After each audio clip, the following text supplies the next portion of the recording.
चुनिया विदेश मन्त्रीसँग भेट एमाले र माओवादीको चासो बीआरआईमा लोसपाको केन्द्रीय सदस्य विजय कुमार यादव काङ्ग्रेसमा प्रवेश। उत्तरी नाका सहज बनाउने चिनिया आश्वासन। सर्लाहीमा बस दुर्घटना हुँदा 4 जनाको मृत्यु, 3 दर्जन घाइते। गठबन्धनलाई मुलुकको सुशासनका लागि प्रयोग गर्नुपर्छ भन्दै मन्त्री रामकुमारी झाँक्रीको भनाई। बादलहरू पत्कै लागि एमालेमा जानुभयो भन्दै देवेन्द्र पौडेलले भने। बीआरआईसँग सम्बन्धित आयोजना छिटो अघि बढाउन चिनिया विदेश मन्त्रीलाई केपी ओलीको आग्रह। माओवादी अध्यक्ष प्रचण्ड र चिनिया विदेश मन्त्री यी बीच भेटवार्ता। राष्ट्रपति र चिनिया विदेश मन्त्री बीच पनि भेटवार्ता। नेपाललाई राजनीतिक खेलमा सामेल गराउने प्रयासको विरोध गर्छौं भन्दै चिनिया विदेश मन्त्रीको भनाई। अब पोखरा संसारसँग जोडिनेछ भन्दै पर्यटन मन्त्री प्रेम आलेको धारणा। चीनमा गत सोमबार दुर्घटनाग्रस्त विमानमा सवार सबै 132 जनाको मृत्यु भएको पुष्टि। पोल्यान्ड पुगेका बाइडेनले भने पुटिन शक्तिमा रहन सक्दैनन्।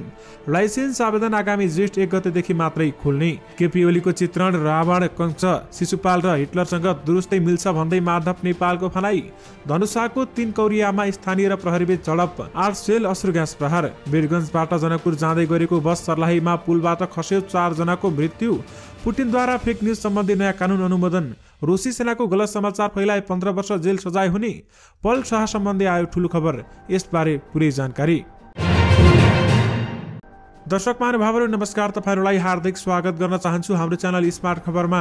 म आर्यन न्यू पाने दैनिकी जस्तै तपाईहरुमा आजका पनि देश तथा विदेशका केही महत्त्वपूर्ण अनि मुख्य समाचारहरू लिएर उपस्थित भइसकेका छौं।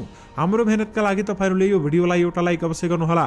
त्यसैगरी यदि तपाईहरुले अहिलेसम्म हाम्रो च्यानल स्मार्ट खबरलाई सब्स्क्राइब गर्नु भएको छैन भने सब्स्क्राइब गर्नुहोला, साथै छेउमा रहेको बेल घण्टीमा क्लिक गरी अलमा क्लिक गर्न पनि नबिर्सनुहोला। आउनुहोस् आजका देश तथा विदेशका केही महत्त्वपूर्ण अनि मुख्य समाचार सुरु गरौं। चिनिया विदेश मन्त्रीसँग भेटमा एमाले र माओवादीको चासो, बीआरआईमा देखिएको प्रसङ्गबाट। चिनिया परियोजना बीआरआई कार्यान्वयनमा नेपालका प्रमुख राजनीतिक दलहरूबीच मत बाँझिएको छ। नेपाल भ्रमणमा रहेका चिनिया विदेश मन्त्री वाङ यीसँगको भेटमा कम्युनिस्ट नेताहरूले belt and road initiative BRI अन्तर्गतका परियोजना अघि बढाउन जोड दिएका छन् भने नेपाली काङ्ग्रेसका सभापति समेत रहेका प्रधानमन्त्री शेरबहादुर देउवा र परराष्ट्र मन्त्री डाक्टर नारायण खड्काले त्यसबारेमा उल्लेख समेत गरेका छैनन्। शनिबार स्टेट काउन्सिलले समेत रहेका वाङ र परराष्ट्र मन्त्री खड्का बीच भएको 9 बुँदे सम्झौतामा बीआरआई अन्तर्गतका परियोजना बारेमा उल्लेख छैन भने वाङ नेपाल आउनु अघि नै नेपाली काङ्ग्रेसका नेताहरूले बीआरआई अन्तर्गतका परियोजना पनि एमसीसी झै अनुमोदनमा दिने भए सहयोग लिन सकिने समेत बताएका थिए। आइतबार एमाले अध्यक्ष केपी शर्मा ओली र माओवादी केन्द्रका अध्यक्ष पुष्पकमल दाहालले चिनिया विदेश मन्त्री वाङसँग गरेको छुट्टा छुट्टै भेटमा बीआरआई परियोजना छिटो अघि बढाउन आग्रह गरेका थिए। यानि कि चिनिया विदेश मन्त्रीसँगको भेटमा एमाले र माओवादीले बीआरआईमा चासो राखेको छ।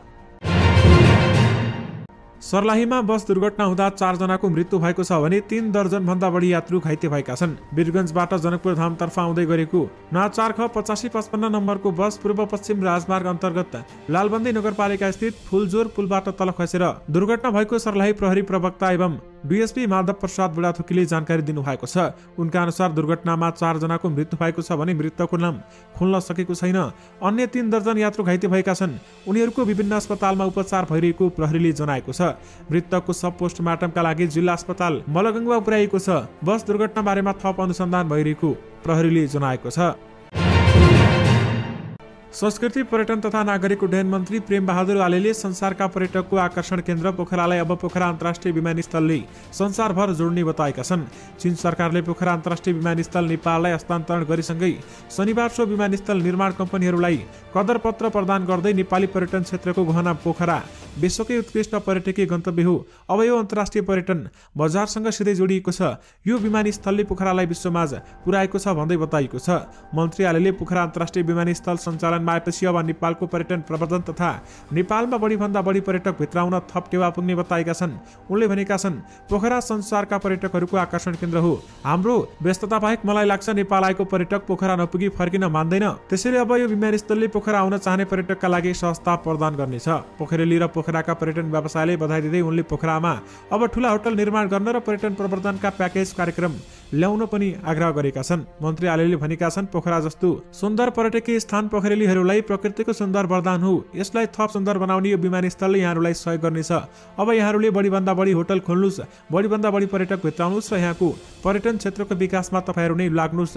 सरकारको सहयोग के चाहिन्छ हामीलाई भन्नुस् भन्दै पर्यटन मन्त्री प्रेम आलेले बताएका छन्।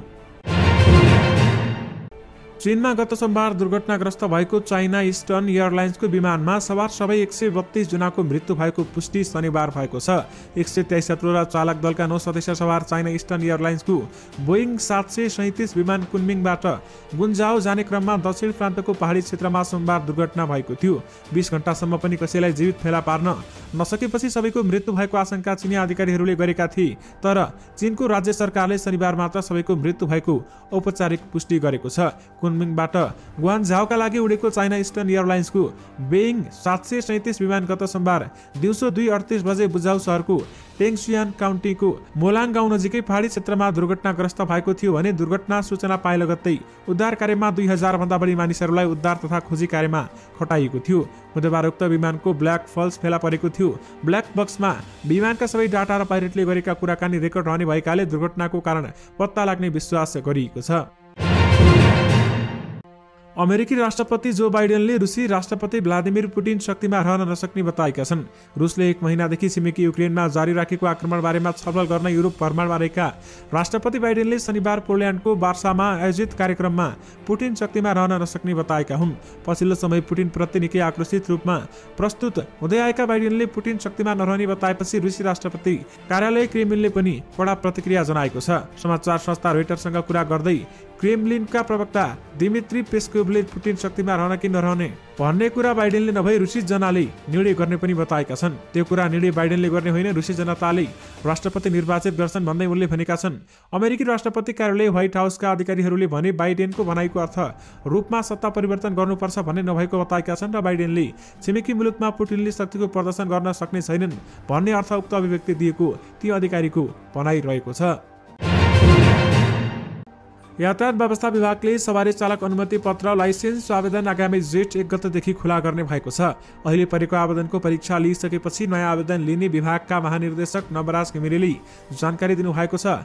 आवेदन दिनेको चाप अत्याधिक भएको भन्दै विभागले केही दिन अघि सूचना प्रकाशित गरी अनिश्चितकालका लागि आवेदन प्रणाली बन्द गरेको थियो। विभागका अनुसार हाल लाइसेन्सका लागि 5,72,000को आवेदन परेको छ। यो परेको आवेदन आगामी जेठ 16 गतेभित्र सक्ने गरी विभागले तयारी समेत गरेको बताएको छ। विभागका महानिर्देशक नवराज घिमिरेका अनुसार परीक्षा कोटा बढाउने 3 शिफ्टमा परीक्षा सञ्चालन गर्ने तयारी विभागको रहेको छ। विभागको सूचना प्रविधि शाखाले बिहान दिउँसो बेलुका गरी 3 शिफ्ट गरेर देशैभरका यातायात कार्यालयहरूबाट परीक्षा लिने कार्यतालिका तयार गरिरहेको समेत विभागले बताएको छ। त्यसपछि आवेदन दिएको 15 दिनभित्र ट्रायल दिने व्यवस्था गरिने महानिर्देशक घिमिरेले बताएका छन्। यसअघि विभागका सूचना अधिकारी डाक्टर लोकनाथ भुसालले लाइसेन्स आवेदन प्रणाली खुला भएपछि आवेदन दिएकै हप्ताभित्र परीक्षा दिन पाउने गरी व्यवस्था गरिने बताएका थिए। हाल आवेदन दिएर परीक्षाका लागि वर्षौं कुर्नुपर्ने बाध्यता छ। कोभिड महामारीका कारण लामो समय परीक्षा रोकिँदा पछिल्लो समय अत्यावधिक र चाप बढेको छ। विभिन्न कार्यालयहरू मार्फत यसअघि फारम भरेकाहरूको पालो आउन झण्डै 2 वर्ष कुर्नुपर्ने अवस्था देखिएपछि विभागले त्यस्तो व्यवस्था गरेको हो। यो जम्मा भएको चाप सकेर धेरै थोरै आवेदन लिने र परीक्षा पनि लिइहाल्ने व्यवस्था मिलाउने विभागको योजना रहेको छ। विशेष गरी लाइसेन्स आवेदन आगामी जेठ 1 गतेदेखि मात्रै खुल्ने बताइएको छ। नेकपा एकीकृत समाजवादीका अध्यक्ष माधव कुमार नेपालले एमाले अध्यक्ष केपी शर्मा ओली इतिहासकै एक तानाशाह भएको बताएका छन्। अध्यक्ष समाजवादी प्रेस संगठन नेपालको विस्तारित बैठकमा समापन कार्यक्रममा नेपालले ओलीलाई रावण, कंस, शिशुपाल र हिटलरको चरित्रसँग ओलीको चरित्र दुरुस्तै मिल्ने समेत बताएका छन्। अध्यक्ष नेपाल केपी ओलीप्रति कटाक्ष गर्दै भनेका छन्, पौराणिक कथा रामायणमा रहेका रावणको प्रवृत्ति ओलीमा रहेको छ। कंसले के गरे, शिशुपालले 100वटा गल्ती के गरे, यतिसम्मको हिटलरले के गरे भन्ने कुराको अध्ययन गरेर केपी ओलीसँग तुलना गर्दा दुरुस्तै मिल्छ। प्रजातन्त्रको अवसरमा हिटलर तानाशाह मानिन्छन्। ओलीप्रति लक्षित गर्दै नेपालले प्रजातन्त्रको असल मान्छे मात्र निर्माण गर्दो रहेनछ भन्ने कुरा केपी ओलीले प्रमाणित गरेको अध्यक्ष नेपालको टिप्पणी रहेको छ। कम्युनिस्टको आवरणमा तानाशाह जन्मिँदा रहेछन्, ती हुन् केपी ओली भन्दै माधव नेपालले भनेका छन्। रुसी राष्ट्रपति भ्लादिमिर पुटिनले फेक न्यूज सम्बन्धी कानूनलाई औपचारिक रूपमा अनुमोदन गरेका छन्। यो कानून अनुसार विदेशमा अधिकारीको कामबारेमा फेक न्यूज फैलाउने दोषीलाई 15 वर्षको जेल सजाय हुन सक्नेछ भन्दै बताइएको छ। युक्रेनमा रुसको आक्रमणको सुरुवातमा रुसमा एक कानून पेश गरिएको थियो जसमा रुसी सशस्त्र सेना बारेमा गलत जानकारी फैलाउने व्यक्तिहरूलाई जेल सजाय व्यवस्था गरिएको थियो। नयाँ ऐन पनि त्यस्तै छ भन्दै बीबीसीले बताएको छ। चीनले नेपाललाई भूराजनीतिक खेलमा सामेल गराउने प्रयासको विरोध गर्ने बताएका छन्। नेपाल भ्रमणमा रहेका चिनिया विदेश मन्त्री वाङ यीले नेपाल समकक्षी नारायण खड्कासँग भएको भेटमा नेपालको मामिला नेपालीहरूले नै तय गर्नुपर्ने बताएका छन् भने नेपालको सम्प्रभुता र स्वतन्त्रता कमजोर पार्ने, अन्तरिम मामिलामा हस्तक्षेप गर्ने र देशमा भूराजनीतिक खेलमा सामेल गराउने कुनै पनि प्रयासको चीन विरोध गर्छ, यीको भनाइ उद्धृत गर्दै ग्लोबल टाइम्सले लेखेको छ। चीनको नेपालको आन्तरिक परिस्थिति तथा अन्तर्राष्ट्रिय परिस्थितिमा आएको परिस्थितिले दुई देशको सम्बन्धमा कुनै असर नपर्ने भन्दै यीले दुई देश बीचको सम्बन्ध दुवै देशका नेताले तय गरेको दिशामा अघि बढ्छ भन्दै बताइएको छ। यानि कि नेपाललाई भूराजनीतिक खेलमा सामेल गराउने प्रयासको विरोध गर्छौ भन्दै चिनिया विदेश मन्त्रीले भनेका छन्। माओवादी केन्द्रका नेता तथा शिक्षा विज्ञान तथा प्रविधि मन्त्री देवेन्द्र पौडेलले पदकै लागि रामबहादुर थापा बादलहरू एमालेमा गएको आरोप लगाएका छन्।